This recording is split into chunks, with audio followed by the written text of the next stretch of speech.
ini kita akan membahas satu surat An-Nasr.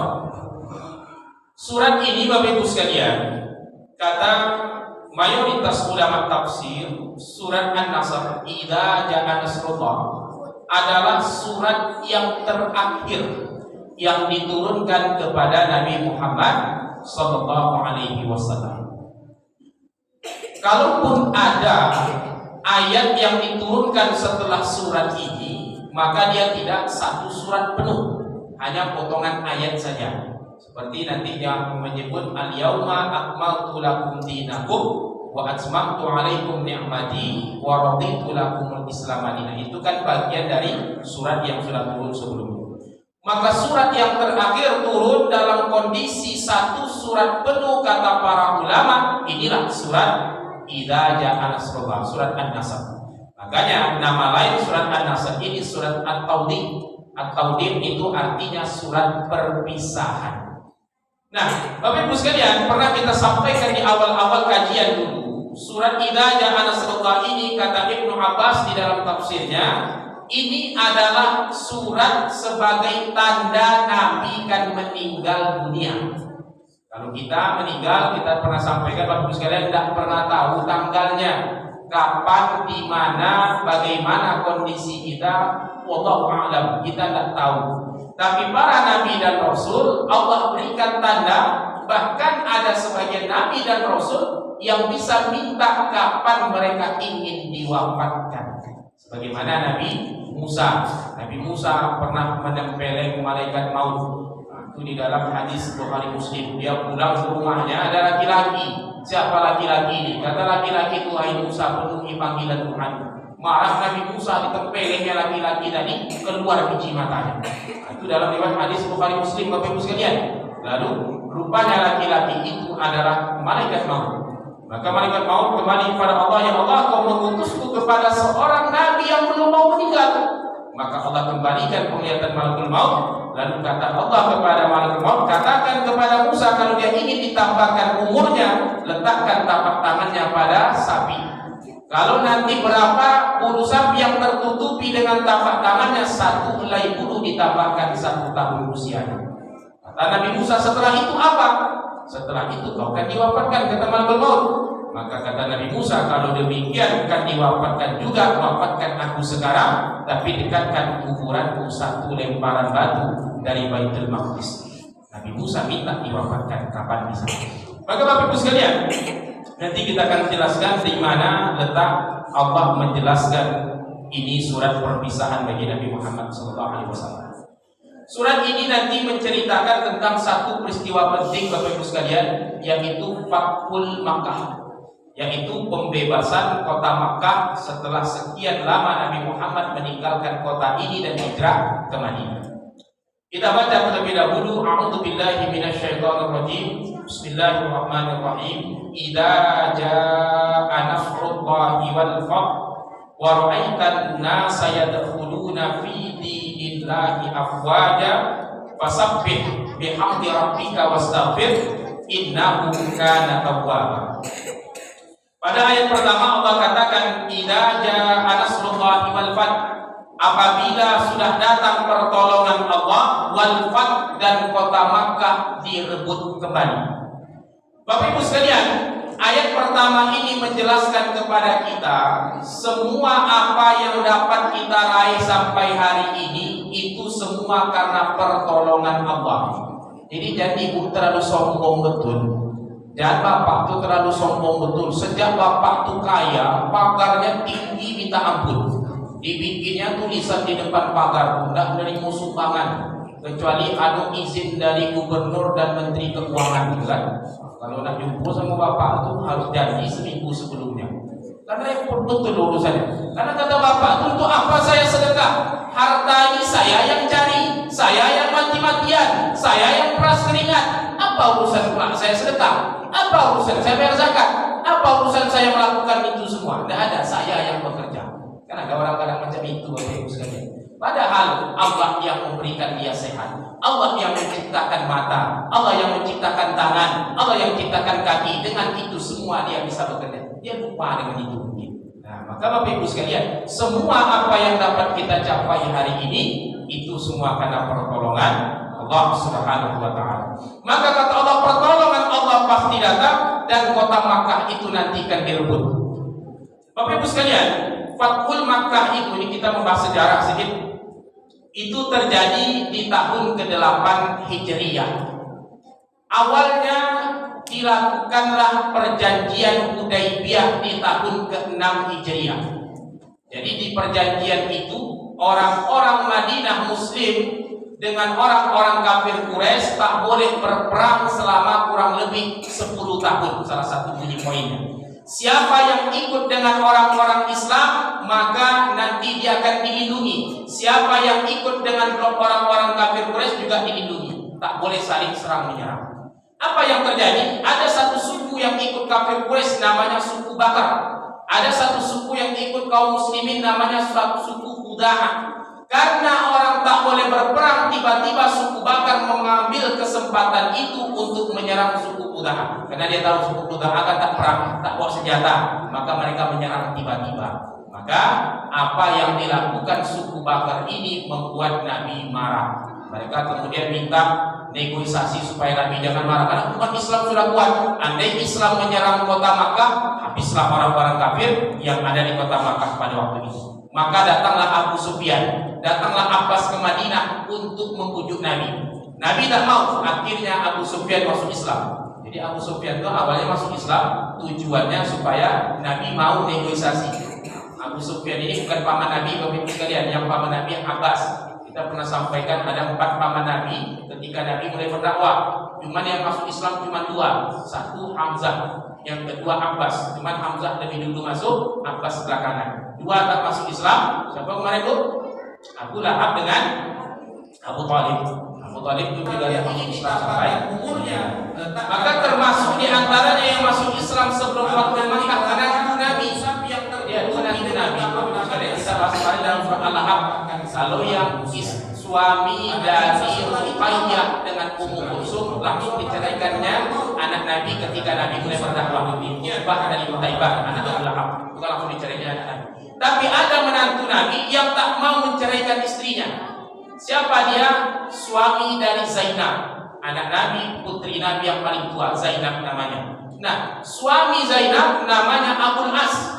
Abul As mulai Nabi berdakwah mengajak orang masuk Islam, Abul As tak mau masuk Islam. Sampai Nabi Muhammad tinggal di kota Makkah, hijrah dia ke Madinah, Abul As tetap pada kekafirannya. Maka itu saat hijrah, Zainab dengan Abul As tak ikut dalam hijrah pada waktu itu. Bahkan ketika terjadi perang Badar, menantu Nabi Abul As ikut perang dalam pasukan orang-orang kafir Makkah melawan mertuanya Nabi Muhammad SAW.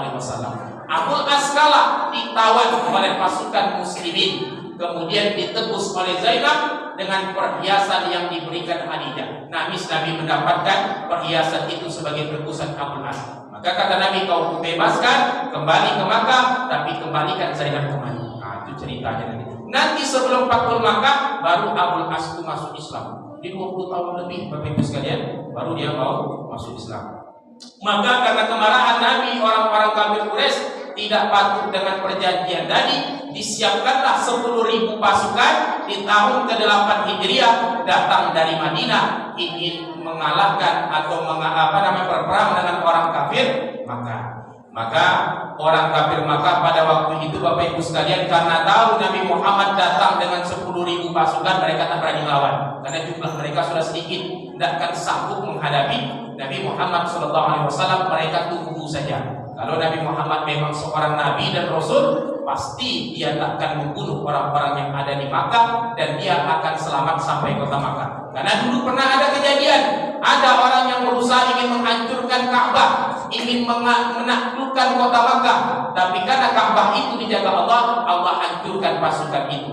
Itu pasukan Abraha. Kalau Nabi Muhammad itu benar seorang Rasul, pasti dia akan selamat. Tapi kalau dia hancur, berarti dia bukan seorang Nabi dan Rasul. Mereka menunggu saja. Maka Bapak Ibu sekalian, dalam ilmu fikih, kejadian Fathul Makkah itu dijadikan satu dalil. Nabi waktu Fathul Makkah, beliau melakukan sholat qasar. Jadi sholat qashar itu sholat yang 4 rakaat itu dipendekkan menjadi 2 rakaat. Maka ketika Fathul Makkah, Nabi dari Madinah ke Makkah, beliau selama di Makkah itu memendekkan yang 4 jadi 2. Maka dalil ini kemudian dipakai oleh para ulama. Kita kalau safar berjalan, kalau dalam kitab Fathul Qarib itu dijelaskan kalau jaraknya 16 farsah. 16 farsah itu Bapak Ibu sekalian, kalau dikonversikan ke kilometer kurang lebih 82 atau 85 kilometer. Kalaulah jarak tempuh kita sejauh itu, maka yang 4 rakaat nanti boleh dipendekkan menjadi 2. Dan qashar itu bukan hanya selama dalam perjalanan, sampai di tempat tujuan pun masih boleh diqashar. Ibu pulang kampung ke Sumbar umpamanya. Nah, maka selama di Sumbar, asalkan kurang dari 4 hari kata ulama, artinya hari 20 sholat wajib lah, itu tetap boleh diqashar selama kita berada di Sumbar. Nah, maka nanti kalau ada bulan Ramadan akhir, datanglah sanak familiawan dari kampung, Pak. Lalu sampai di sini hari Jumat, orang sholat Jumat, bapak bunda ikut sholat Jumat. Jangan kita katakan pula, oh inilah muslim kampung kafir tak jadi itu. Orang sholat Jumat dia tidak sholat. Jangan kita salah. Bapak itu musafir, mungkin dia mengambil rukhsah qashar, maka dia tidak ikut berjamaah Jumat. Andai dia ikut pun boleh. Maka nanti dalam Fathul Qarib itu dijelaskan, Pak, sholat yang boleh diqashar itu sholat yang 4 rakaat saja. Zuhur, asar, isya. Maghrib tidak boleh, subuh apalagi, dan 2 rakaat dipendekkan macam mana lagi kan, tak boleh diqashar itu. Kemudian sholat yang dilakukan qashar, yang boleh qashar itu adalah sholat yang dilakukan saat safar lebih dari 85 km. Kemudian sholat itu tak boleh sholat qadha. Sholat itu kan ada harus muaddian kata para ulama. Sholat qadha itu begini Bapak Ibu sekalian. Bapak ada acara malam, pas sholat isya Bapak dengan keyakinan begojo lah sampai ke rumah baru sholat awal. Rupanya sampai ke rumah tertidur, baru terbangun subuh, sholat subuh Bapak, selesai subuh baru terkena sholat isya tadi malam lupa dikerjakan. Nah, maka ketika dia ingat, dikodonya lah sholat isya. Nah, andai dia tadi musafir statusnya, sholat isya yang tadi itu 4 rakaat tak boleh dia qashar, karena statusnya qadha, bukan dalam kondisi adab. Itu contoh qadha sholat. Kalau qadha sholat yang sudah lama ditinggalkan, maka juga tak boleh. Maka sholat qadha itu tak boleh diqashar semua. Kalau nanti kita bahas Bapak Ibu sekalian, ada pendapat ulama, orang kalau tak melakukan sholat, kan ada orang Pak, mulai dari akil balik tidak pernah sholat. Apa itu dari akil balik umur 10 tahun tidak pernah sholat, sampailah menikah dia tidak juga sholat itu. Lah punya anak, lah punya cucu, barulah sholat Bapak itu. Umur berapa Pak? Lah 50 tahun baru sholat. Ada nak warga macam itu sih Bapak? Siko dah ada Pak ya. Di sana siko ada hidup zaman awal siko kan. Nah, ketika umur 50 dia baru sholat, bagaimana status sholatnya dulu? Yang dari umur 10 saat mulai ambil balik sampai 50-40 tahun namanya. Maka jumhur ulama menyebut sholat itu tetap wajib diqadha. Nah, kalau diqadha berapa lama? 40 tahun sampai umur 92 Pak itu kan mengqadha sholat. Nah, qadha sholat seperti itu andai dia lakukan nanti dalam safar, tetap tak bisa dia qashar. Sholat yang dia lakukan waktu itu bisa dia qashar, tapi qadha berarti bukan dalam kondisi adaan, tak bisa diqashar kata para ulama. Ini nanti masuk dalam bab qashar. Apalagi syarat qashar itu tak boleh bermakmum dengan imam setempat. Awak qashar nih Pak, sehingga pas sholat zuhur imam itu 4 rakaat, kita 2, maka tak boleh. Apa sebab? Karena kita mengikut imam itu harus sampai salam. Nanti baru 2 rakaat imam tegak awak salam, itu tak boleh. Separuh jalan ikut kawan berjumat. Itu tidak bisa. Maka nanti dalam bab qashar ini perlu kita pelajari nanti, karena awak asik berjalan nampaknya kan. Liburan banyak lagi ini, bentar lagi masuklah Ramadan, berjalan lagi. Perlu kita belajar ini sehingga tahu kapan mengqashar. Kalau mau ikut berjamaah silakan 4 rakaat, ya bikin qashar. Kalau mau ikut qashar juga bikinnya maha sendiri sesama kosor boleh, atau sendirian kita kosor di belakang.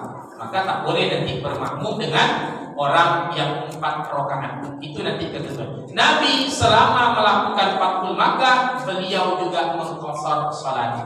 Jadi Bapak Ibu sekalian, ini dijadikan dalil nanti di dalam ilmu fikih bolehnya memendekkan salat. Ditambah plus jamak nanti insyaallah nanti ada kesempatan lain kita bahas bab jamak. Maka Bapak Ibu sekalian, kemudian setelah terjadinya Fathul Makkah itu, kata Allah, wa ra'aitan nasa yadkhuluna fi dinillahi afwaja. Tapi sebelum saya lanjutkan, mungkin ada Bapak Ibu nak bertanya masalah kosongnya, ada enggak Pak Bu? Coba kita buka pertanyaan diskusi kan. Kalau ada yang mau bertanya, kami silakan. Ada Bu? Ada Pak? Nah, silakan. Perjalanan 85 kilo itu dengan berjalan kaki, dengan binatang, atau kayak kita sekarang pakai kendaraan? Ya, baik. Jarak 16 parsah itu nanti ikhtilaf ulama tuh Pak. Kalau Bapak buka kitab ada yang 82 kilo, ada 85, 92, ada sampai 100. Kita jelaskan dulu.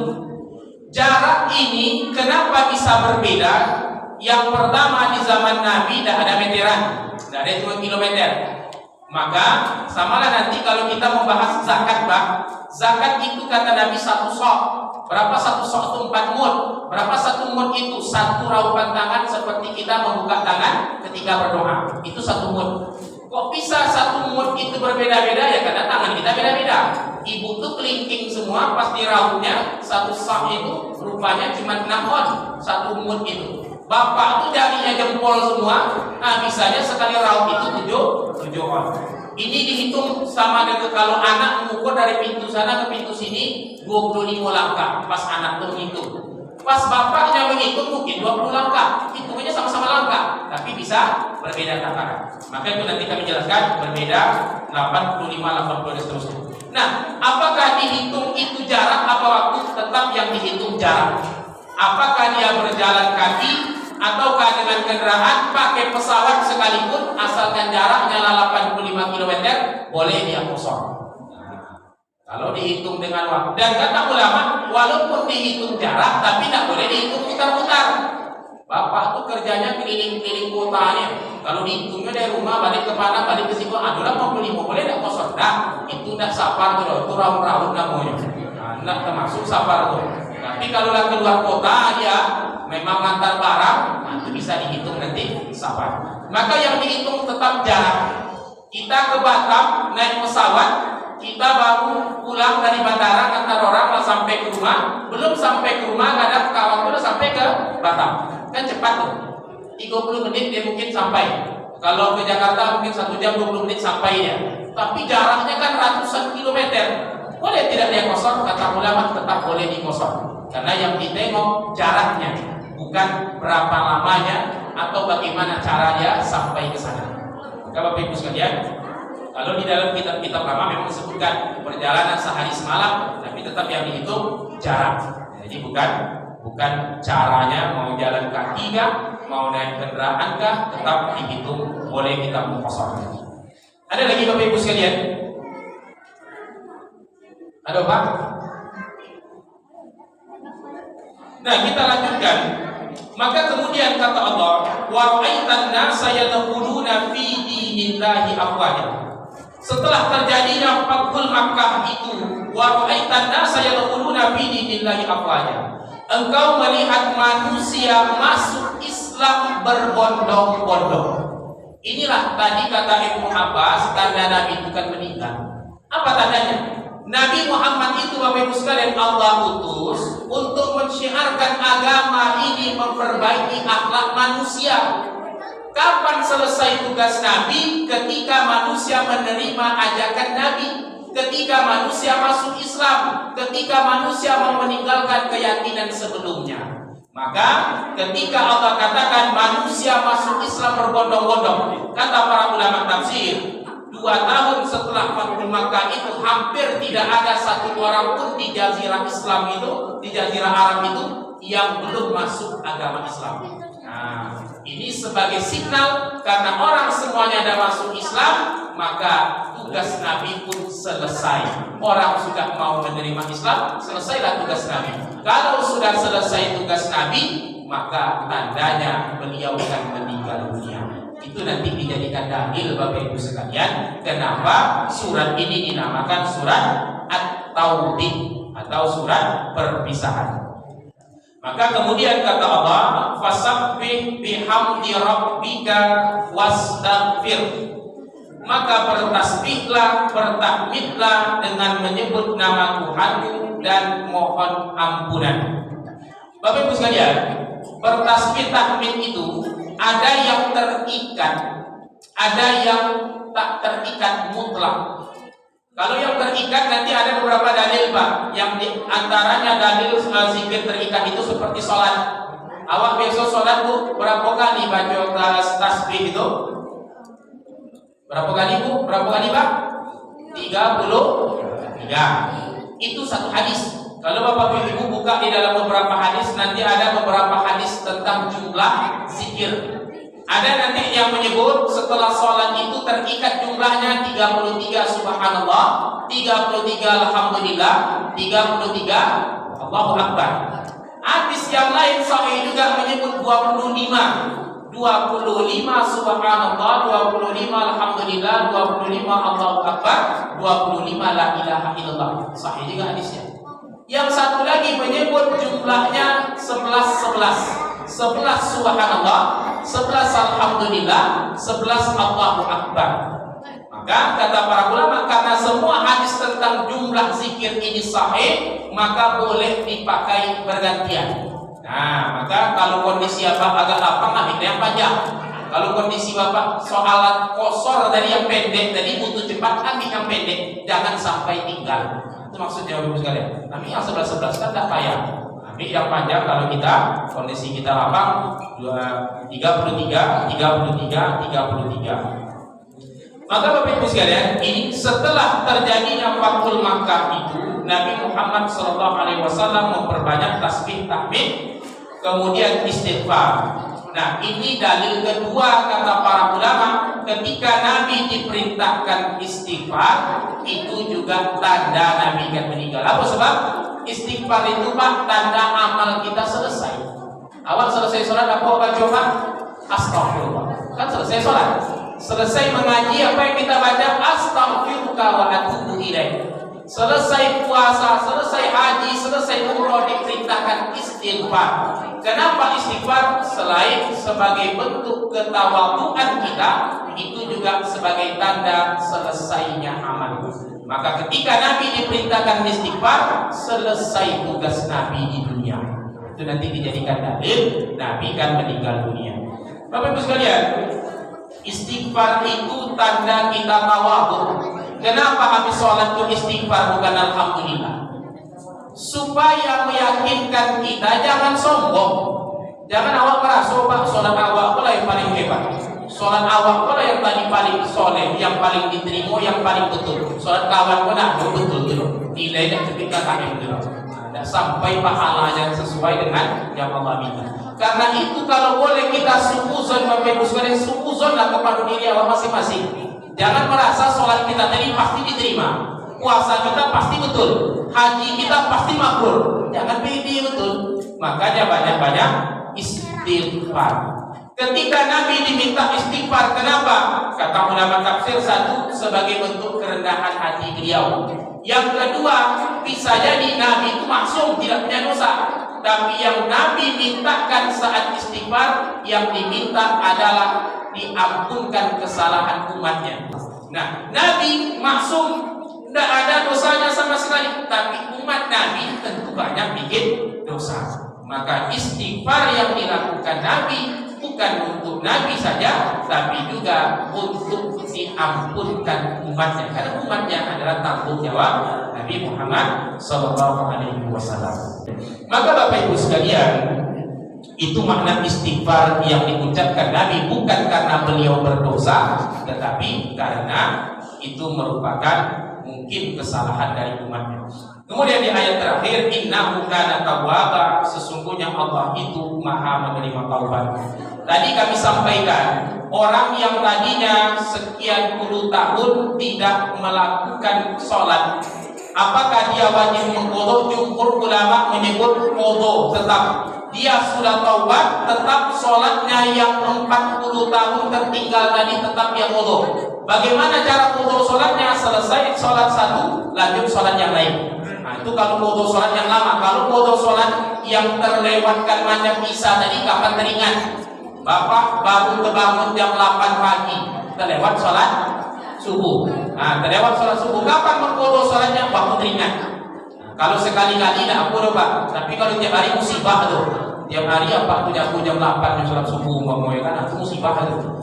Tapi kalau qadha sholat yang tertinggal sekian tahun tadi, jumhur ulama menyebut diganti. Kapan? Setiap dia melakukan satu sholat, lanjutkan sholat yang tertinggal dulu. Tak bisa dia jamak, dia lakukan setiap waktu nanti. Kemudian selama berapa tahun dia tinggalkan, sebanyak itu pula dia lakukan. Pendapat kedua menyebut, ini seperti pendapat Ibnu Hazm, ketika orang sudah taubat, maka dosa-dosa yang sudah dia lakukan dahulu tak perlu lagi dia ulang. Artinya sholat yang dulu sudah tertinggal pun tak perlu dia qadha lagi. Dengan catatan dia setelah taubat itu betul-betul menyesal dan tidak mengulangi kemaksiatan yang sama. Saya yakin kalau disuruh pilih dua pendapat ini, tentu bapak-bapak akan pilih pendapat yang kedua. Nah, kalau yang pertama boleh, banyak kan sholat yang kan diqadha. Kadang kita tidak meninggalkan sholat itu sepenuhnya, kadang bolong-bolong. Kan banyak dulu selagi muda apa itu pareman gitu kan. Pareman besar, kadang sholat, kadang tidak.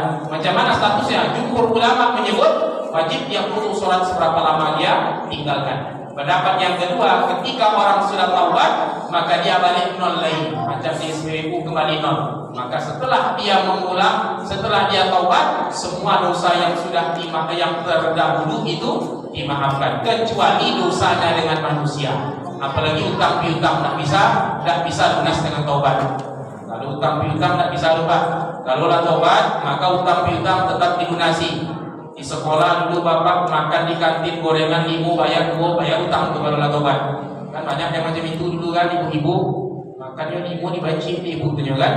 Di kantin sekolah dulu kan sering macam itu. Itu tidak bisa dimaafkan dengan taubat. Taubat itu hanya urusan kita dengan Allah saja. Hubungan muamalah dengan sesama manusia tetap harus kita datang dan minta maaf kepadanya. Itu makna inna kana tawwaba, Allah itu maha menerima taubat.